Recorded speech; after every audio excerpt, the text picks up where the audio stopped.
He was publicly humiliated for his red MAGA hat in the city's most upscale dining room, deliberately ignored by a smirking waiter who made him look foolish in front of everyone. Little did anyone know, this calm Republican was actually one of the most influential figures in the culinary world, capable of making or breaking a restaurant's reputation with a single review. When the truth surfaced and diners realized who had been seated at that cramped table by the kitchen, chaos broke loose. No one could have predicted the explosive fallout that would follow such a brazen insult. Max, a well-known restaurant critic, arrives at the upscale Swan Charm restaurant. He's wearing a distinctive red MAGA cap, which he sports openly and proudly. The grand chandelier and impeccably starched uniforms on the waitstaff make it clear that this place prides itself on top-notch service. But as soon as Max steps toward the hostess stand, a mocking voice rings out from behind. "Oh, look who's here. Mr. Make America Great Again. Hope you're not planning to take all the food back to the White House." Standing before Max is Daniel, a self-assured young waiter who considers himself an expert in fine dining and etiquette. His sarcastic grin lingers on Max's bright red cap. "Actually, all our tables are full right now," Daniel says with a sneer. Max smiles politely and hands over his reservation details for the evening. Daniel's eyes narrow. He clearly didn't expect someone wearing a MAGA hat to afford a meal at a place like this. With a reluctant sigh, he leads Max to a cramped table next to the kitchen door, where the clang of dishes drowns out the soft music.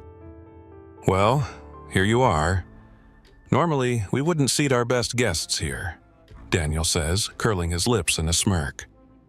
Max remains unfazed. He gently removes his cap and places it beside him, making sure it's still visible. For him, it's not just an accessory but a symbol of his convictions. For everyone else, he's just that guy in the red hat for now. Whenever Max attempts to order, Daniel continues his little show by blatantly ignoring him. Other waiters pass by, offering polite but vague assurances. "We'll be right with you," then disappear again. Meanwhile, Daniel rushes to serve other guests, enthusiastically recommending the finest dishes on the menu. A few patrons, particularly young couples and elegantly dressed women, notice the situation and discreetly start recording short videos on their phones. The tension ramps up. Some are outraged on Max's behalf, while others snicker quietly, waiting to see what happens next. Eventually, Max stands up and calmly walks over to Daniel, who's chatting with the manager. "Excuse me, I've been waiting over half an hour now," Max says, loud enough for the surrounding guests to hear.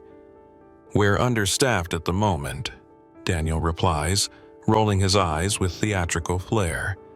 "Maybe you should try a fast food joint. The music's more your style and the cuisine, well, might suit your taste." Christina, the young manager, gives Max's red cap a quick glance but decides not to intervene. She waves a hand at Daniel as if to say, "Handle it yourself." Daniel responds with more snark. "It's obvious that with those political views, an expensive wine would be wasted on you. We prefer refined palates here, and tolerance." He practically spits out the word tolerance as a sarcastic jab. By now, people are whispering louder, and someone is definitely filming the whole exchange. Max simply maintains his composure, wearing a small, enigmatic smile. It's clear a storm is brewing. At last, Max decides he's had enough. He raises his hand, capturing everyone's attention. "I must say, you really know how to put on a show for your guests. Maybe I'll highlight this in my next review. Or maybe I won't." With that, Max pulls out his tablet and opens a special app featuring his Critic's logo. Daniel, used to the occasional food blogger or minor journalist dropping by, scoffs. "So, you're some kind of food blogger?" "I'm a restaurant critic," Max replies, tilting the screen toward Daniel so he can see the list of Max's articles, and his tens of thousands of followers. The dining room goes silent for a moment. Those who recognize Max's name widen their eyes. His reviews carry serious weight in the culinary world. A single scathing sentence from him can destroy a restaurant's reputation overnight. A glowing endorsement can turn it into a gastronomic mecca. A jolt seems to run through Daniel. His expression shifts from smug to flustered. I had no idea. I didn't know. Christina rushes over, trying to snatch the tablet out of Max's hands, as if hoping that if he can't write anything down, there won't be a scandal. But it's too late. Everyone around them realizes just how big this twist is.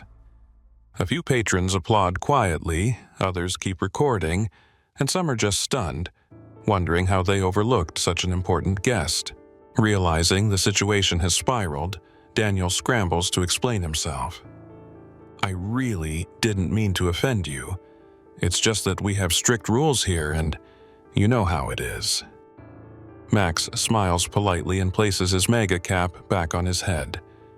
No, I don't quite follow, he replies calmly.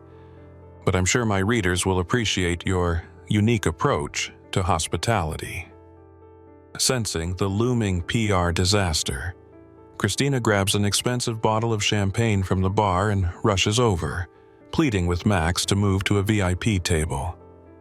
By now, though, it's all on camera. Social media never sleeps. Before long, the restaurant's owner, having caught wind of the live stream, calls Christina, ordering her to do damage control, fire the waiter, give the manager a stern warning, and offer Max a complimentary tasting of all their signature dishes. Anything to keep his review from tanking the establishment. Max, now the star of the evening, greets these frantic overtures with a gentle smile. You don't have to be too hard on Daniel, but I do think this restaurant needs to reevaluate its stance on tolerance and magnanimity. The onlookers applaud, some smirking at Max's pointed remark. He maintains his poise and magnanimously reminds everyone that each person is entitled to their own beliefs, and no dress code or staff bias should infringe on that right.